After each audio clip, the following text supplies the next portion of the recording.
La Côte d'Ivoire connaît un regain de violence à quelques mois de l'élection présidentielle du 31 octobre 2020.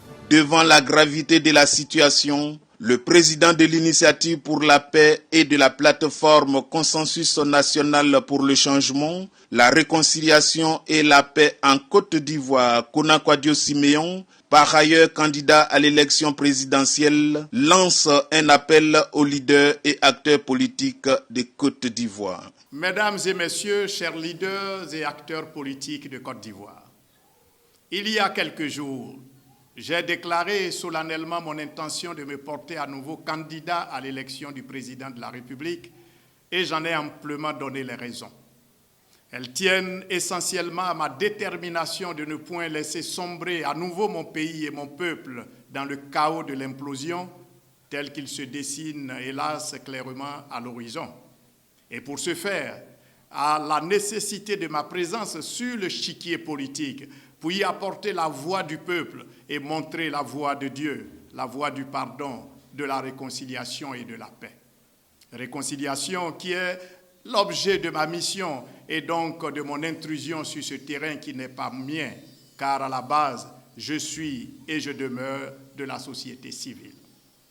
J'ai profité de l'occasion de cette déclaration intervenue en plein trouble pour en appeler à la retenue et à l'esprit patriotique des manifestants pour ne privilégier que les voies démocratiques et pacifiques, mais également à la raison et à la sagesse du président afin de veiller au respect de l'exercice du droit de manifester du peuple que lui garantit la Constitution de la République de Côte d'Ivoire en son article 20. Et mieux, de bien vouloir renoncer à sa candidature qui manifestement est anticonstitutionnelle. Aujourd'hui, je veux m'adresser directement à vous, chers leaders politiques et acteurs de la scène politique. Je veux le faire avec humilité, respect et considération, mais avec sincérité de cœur. Qu'importe la façon dont vous avez servi la nation, chaque Ivoirienne et chaque Ivoirien a son opinion personnelle là-dessus. Je veux pour ma part saluer vos diverses contributions à la construction de la nation.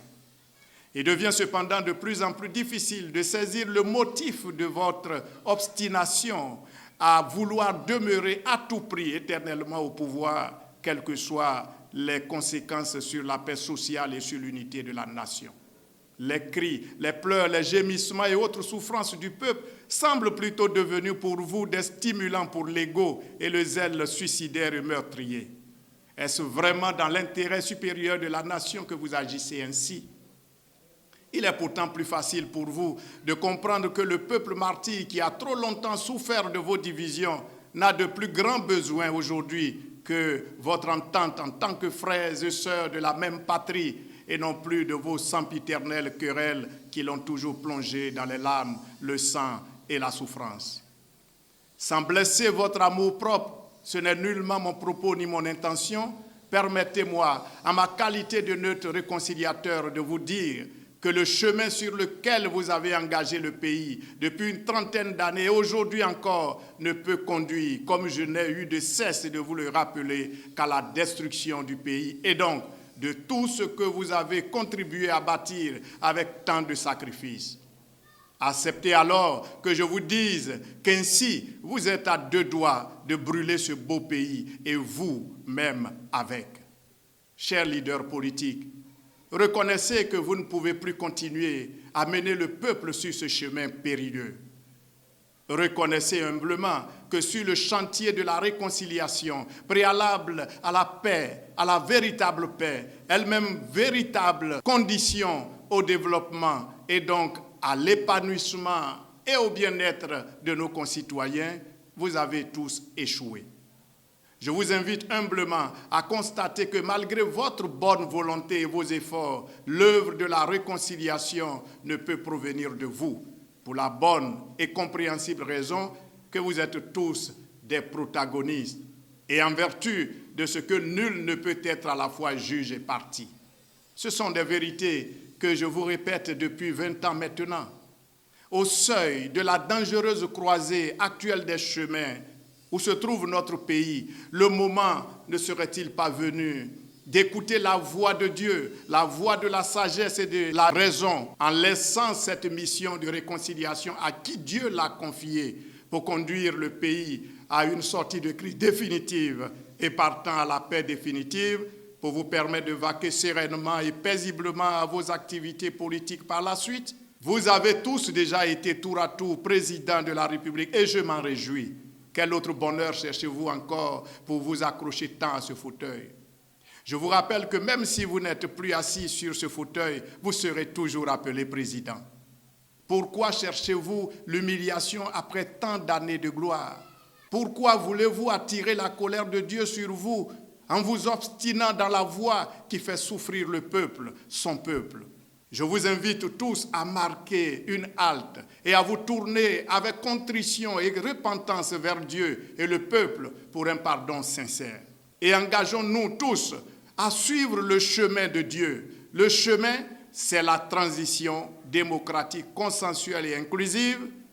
Ce projet que chacun de vous, à commencer par le chef de l'État, M. Alassane Ouattara, le président Henri Konan Bédié, les très proches du président Gbagbo, pour ne citer que les trois icônes, m'ont entendu leur exposer depuis 20 ans et plus instamment ces 2 dernières décennies, tout comme d'ailleurs mes compatriotes eux-mêmes à l'occasion de mes 2 passages devant les électeurs en 2010 et en 2015 sur la télévision nationale.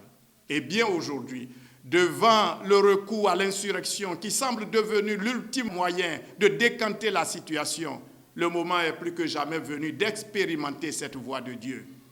Car comme vous ne pouvez l'ignorer, l'élection présidentielle à la date du 31 octobre 2020 n'est plus tenable en raison de la non-réunion des conditions minimales pour une élection démocratique, juste et équitable, et notamment en raison de la non-crédibilité de la CEI et de tout ce qui en découle, ainsi que de l'anticonstitutionnalité et du caractère inique et inopérant de certaines dispositions illégalement insérées dans le code électoral et le tardif décret du 13 juillet, dispositions relatives à l'institution du parrainage citoyen, véritable trouvaille pour écarter tout candidat non voulu à travers des subterfuges de toutes sortes pour rendre quasiment impossible, en si peu de temps donné, le succès de l'opération, comme le constate d'ailleurs actuellement sur le terrain. En ma qualité de neutre réconciliateur, je veux solliciter ici votre adhésion et votre soutien à ce projet qui assurerait avec l'onction du peuple, à travers un consensus national de toutes les forces vives, la continuité de l'État et le respect de ses engagements dans un cadre légitime et légal, tout en garantissant la paix et la sécurité pour l'exercice serein des activités économiques. Cette solution est aujourd'hui plus facile à réaliser, je le concède, qu'en 2005, où du fait de la non-tenue de l'élection à cause de la division du pays, la Constitution par l'article 48 autorisait au chef de l'État de demeurer en place. Une transition sans lui à ce moment aurait été anticonstitutionnelle. Aujourd'hui, nous sommes dans un tout autre cas, où les institutions de l'État ont fonctionné régulièrement sans la moindre entrave. La Constitution ivoirienne n'ayant prévu aucune disposition en cas de non-tenue de l'élection dans un tel cas, le mandat du président sortant prend fin, comme le stipule la Constitution, à la fin du mois d'octobre de la 5e année de sa mandature. Au-delà, il ne nous reste plus que l'arrangement politique. Je vous invite donc à me rejoindre pour le nécessaire consensus national à l'effet d'acter dès la fin du mandat du président sortant, donc dès le 1er novembre 2020, cette désormais évidente et inévitable transition avec pour mission la mise en place d'un gouvernement d'unité nationale, la mise en place d'une nouvelle constituante pour un nouveau contrat social, l'organisation de la réconciliation nationale, la restauration de l'état de droit et la démocratie, la restauration des valeurs morales, civiques et spirituelles, l'organisation des états généraux et l'audit de tous les secteurs vitaux tels la santé, l'éducation, la sécurité, l'emploi, la jeunesse, etc. Et ce, pour la relance du développement du pays, en travaillant ainsi à l'épanouissement et au bien-être social du peuple. Et enfin, l'organisation d'élections libres, démocratiques, justes et équitables au lendemain paisible. Vive la République, vive la Côte d'Ivoire et que Dieu dispose le cœur de chaque leader et acteur à l'acceptation de son plan. Je vous remercie.